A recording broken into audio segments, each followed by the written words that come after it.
Prolog. Matilah engkau mati, kau akan lahir berkali-kali. Sang penyair pernah menulis sebait puisi ini di atas cari kertas lusuh. Saat itu, dia masih berambut panjang menggapai pundak dan bersuara parau karena banyak berorasi di hadapan buruh. Ia menyelipkannya ke dalam sebuah buku tulis bersambul hitam dan mengatakan, itulah hadiah darinya untuk ulang tahunku yang ke-25. Sembari mengepulkan asap rokoknya yang menggelung-gelung ke udara, dia mengatakan, aku harus selalu bangkit meski aku mati. Tetapi hari ini, aku akan mati. Aku tak tahu apakah aku bisa bangkit. Setelah hampir 3 bulan disekap dalam gelap, mereka membawaku ke sebuah tempat. Hitam, kelam.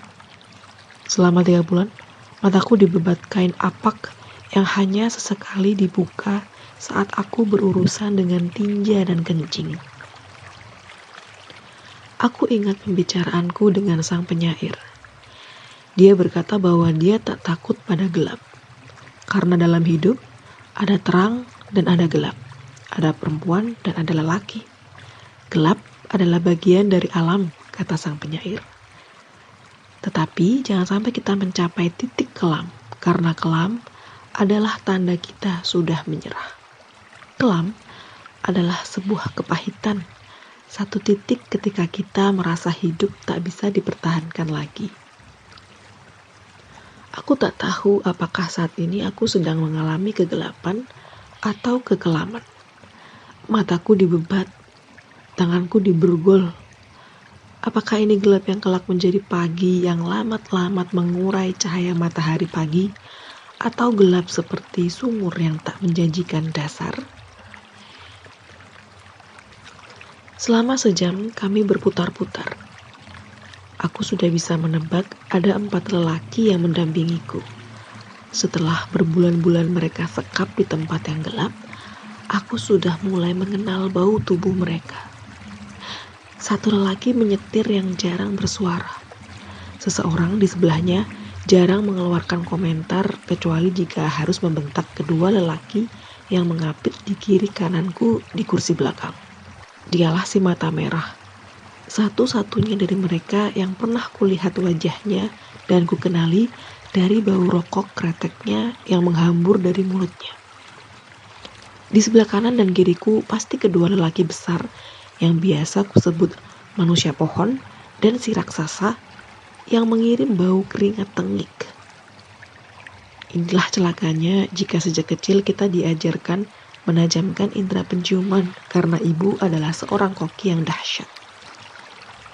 Dalam sekejap aku bisa membedakan aroma tubuh satu orang dengan yang lainnya. Setelah lebih dari sejam, kami berada di atas mobil dengan mata yang masih ditutup dan tangan terikat. Akhirnya, si manusia pohon menarikku keluar mobil dan bersama yang lain menggiringku ke sebuah tempat udara terbuka. Aku ditendang agar berjalan dengan lekas. Jalan semakin menanjak dan aku mendengar debur ombak yang pecah. Aku bisa mencium aroma asin laut di antara angin yang mengacak rambut. Sekali lagi, suara ombak yang deras itu pecah tak seirama. Di manakah aku? Apakah kami masih di wilayah Jakarta? Karena aku sering berhenti untuk mengira-ngira lokasi, sebuah tangan besar mendorong punggungku agar aku berjalan lebih cepat. Setelah berjalan cukup jauh, kini salah satu dari mereka berteriak agar aku menaiki sebuah speedboat. Bau asin laut kembali menusuk cuping hidungku. Kudengar seseorang menyalakan motor speedboat itu.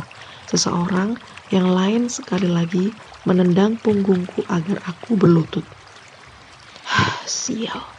Perlahan aku mencoba duduk dan tampaknya mereka tak keberatan.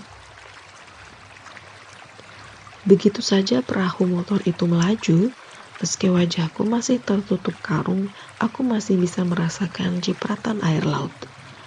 Angin laut terasa menyelip di antara pori-pori kain karung yang menyelimuti mukaku yang penuh darah dan luka. Pedih luka bibir dan tulang hidungku yang patah semakin menggigit karena asin air laut. Tetapi angin yang menerpa itu terasa seperti sebuah pembebasan. Debar jantung semakin menggedor-gedor dada seolah ia siap mencelat keluar. Tetapi aku mencoba menghadapi suara permukaan laut yang dibelah perahu motor itu. Tak terlalu lama, perahu motor terasa melambat. Mungkin kami sudah tiba di tempat tujuan. Entah pulau apa, aku tak tahu. Aku dipaksa turun. Agak sulit berjalan di tepi tebing dengan kaki telanjang sementara aku bisa mendengar suara ombak dari bawah sana. Sepanjang kaki ini hanya setengah berfungsi karena selalu menjadi sasaran ditindas kaki meja atau ditendang hingga retak.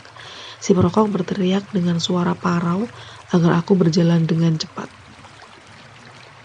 Perjalanan semakin menanjak. Rasanya kami menaiki sebuah bukit karang yang terlalu tinggi. Aku masih bisa mendengar bunyi ombak yang datang dan pergi. Deburan pertama, deburan kedua, terdengar langkah sepatu Lars yang menginjak kerikil. Satu tangan yang besar membuka bebat kain penutup mukaku yang kasar. Dengan pandangan yang masih buram, mungkin terlalu lama menatap gelap, aku baru menyadari bahwa kami berdiri di atas bukit karang di tubir pantai. Ternyata matahari belum sepenuhnya turun. Jam berapakah ini? Sudah senjaka ini? Pukul 4? 5? Betapa kosong dan sunyi pulau ini. Kulihat serombongan burung belibis yang terbang rendah, mendekati dan mengusap permukaan laut.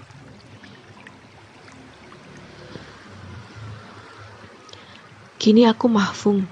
Mereka telah membawaku ke tepi pantai, ke tepi kematian. Matilah engkau mati. Kini mereka mengikat tanganku dengan besi pemberat. Tangan kiri, lalu tangan kanan. Sesekali aku menggeliat, berusaha mencari celah dan kemungkinan meski akan berakhir sia-sia. Aku enggan memberikan tangan dan sengaja mengeraskan kepalku. Salah satu dari mereka menabok mukaku. Asinnya darah. Kau akan mati.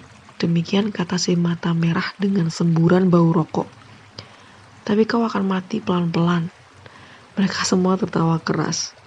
Aku mendengar kepak sayap serombongan burung, seolah mereka ingin membesarkan hatiku. Si mata merah mendorongku melangkah maju. Mereka menyerimpung kedua kakiku dengan besi hingga mustahil bagiku untuk bergerak. Akhirnya, salah satu dari mereka menendang betisku. Aku tersungkur. Sekali lagi, si perokok itu memegang bahuku dari belakang dan memaksaku berlutut. Tuhan, kita semakin dekat. Kau terasa semakin ingin menaungiku. Pada debur ombak yang ke-9, terdengar ledakan itu. Tiba-tiba saja aku merasa ada sesuatu yang tajam menembus punggungku. Perih, lalu belakang kepalaku. Seketika aku masih merasakan sebatang kaki bersepatu gerigi yang menendang punggungku. Tubuhku ditarik begitu lekas oleh arus dan bola besi yang terikat pada pergelangan kakiku. Aku melayang-layang ke dasar lautan. Aku selalu menyangka pada saat kematian tiba, akan ada gempa atau gunung meletus dan daun-daun gugur. Aku membayangkan dunia mengalami separuh kiamat. Mungkin tak sedahsyat yang digambarkan cerita para orang tua, namun air laut akan naik dan merayap menutupi bumi. Manusia, binatang, dan segala makhluk hidup akan tenggelam. Karena itu, aku mengira begitu aku tenggelam, kematianku akan menghasilkan guncangan besar, atau Mbak Dewi Kali yang perlahan menarik nyawaku dari tubuh seperti seuntai benang yang perlahan-lahan ditarik dari sehelai kain tenun. Tenang, tapi menghasilkan rasa yang tak seimbang. Ternyata itu hanya ilusi. Kematianku tak lebih seperti saat seorang penyair menuliskan tanda titik pada akhir kalimat sajaknya, atau seperti saat listrik mendadak mati. Hening, begitu sunyi, begitu sepi. Aku tak relevan lagi. Mungkin ini hanya imajinasi, tetapi aku mendengar cericit burung. Mungkin Mereka tengah merubung dan menggangsir permukaan laut, sementara aku tenggelam ke dasar laut mengikuti sentakan besi yang memberati kaki. Burung-burung itu mencelupkan kepala ke dalam laut dan menjengukku, mengucapkan selamat jalan sembari mencoba menjaga agar aku bisa mencapai dasar laut dengan tenang. Begitu saja. Berkat doa para burung, aku sudah berada di dasar laut. Dan begitu saja, ketika aku merasa dirubung oleh ratusan ikan dara, ikan sersan mayor, lantas kepalaku berdebam keras di atas salah satu koral otak. Mereka, rombongan ikan itu menciumku, mungkin merasa belas kasih kepada mayat yang begitu sia-sia. Ini pasti sebuah ilusi, karena aku mendengar alunan musik, mencium aroma masakan ibu. Aku mendengar suara Kinan berdebat dengan Daniel, suara Sunu yang mencoba menengahi suara Anjani yang halus mengusap telinga yang kemudian tergilas oleh nyaringnya suara Asmara. Itu semua perlahan menghilang tergantikan suara langkah bapak yang perlahan-lahan menuju dapur sambil menanyakan apa yang sedang dimasak ibu. Lalu muncul kelebatan wajah Kinan yang memandangku dengan sepasang matanya yang kecil dan menyemprotkan sinar. Lantas muncul kelebatan wajah Sunu, Alex, Daniel, dan Anjani. Entah mengapa, aku melihat mereka semua di rumah hantu di Seyegan di pojok Yogyakarta. Semua berbaur, saling berkelebatan seperti sebuah pemutaran film hitam putih yang dipercepat. Aku merasakan arus bawah laut itu berputar-putar, memelukku. Begitu erat, begitu hangat, seolah aku adalah bagian dari laut ini. Mungkin itu sebabnya ibu dan bapak memberiku nama biru laut. Semakin dalam, entah berapa ribu meter aku melayang menuju dasar. Dan akhirnya tubuhku berdebam melekat ke dasar laut. Di antara karang dan rumput laut, disaksikan serombongan ikan-ikan kecil yang tampaknya iba melihatku. Aku menyadari aku telah mati. Tubuhku akan berada di dasar laut ini selama-lamanya. Dan jiwaku telah melayang entah kemana. Sementara ikan-ikan biru, kuning, ungu, jingga mencium pipiku. Seekor kuda laut melayang-layang di hadapanku. Aku mendengar suara ketukan yang keras. Sebuah ketukan pada sebilah papan kayu. Bapak, Ibu Asmara, Anjani, dan kawan-kawan, dengarkan ceritaku. Terima kasih telah mendengarkan audiobook Laut Bercerita, sebuah novel oleh Leila S. Chowdhury. Untuk terus mendukung channel ini, jangan lupa untuk subscribe, like, dan share. Terima kasih.